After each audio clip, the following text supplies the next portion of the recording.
Kamusta sa inyong lahat? Ngayon, titingnan natin ang ilang mga sipi mula sa Biblia. Sige, simulan na natin.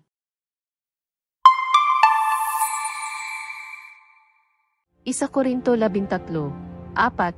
Ang pag-ibig ay matiisin, magandang loob. Ang pag-ibig ay hindi nananaghili. Ang pag-ibig ay hindi nagmamapuri, hindi magmataas. Isa Juan 4:8. Ang hindi umiibig ay hindi nakakakilala sa Diyos, sapagkat ang Diyos ay pag-ibig.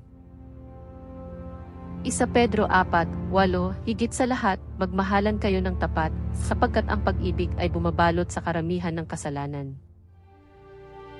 Juan 15:12. Ito ang aking utos, na kayo'y mga gibigan sa isa't isa, na gaya ng pag-ibig ko sa inyo.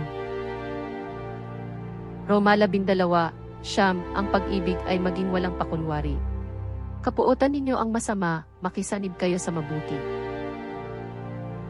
Isa Juan 4:19. Tayo'y nagsisiibig, sapagkat siya ang unang umibig sa atin.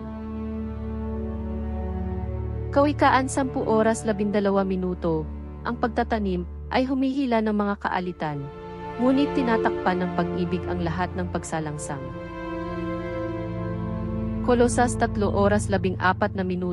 At sa ibabaw ng lahat ng mga bagay na ito ay mangagbihis kayo ng pag-ibig, na siyang tali ng kasakdalan.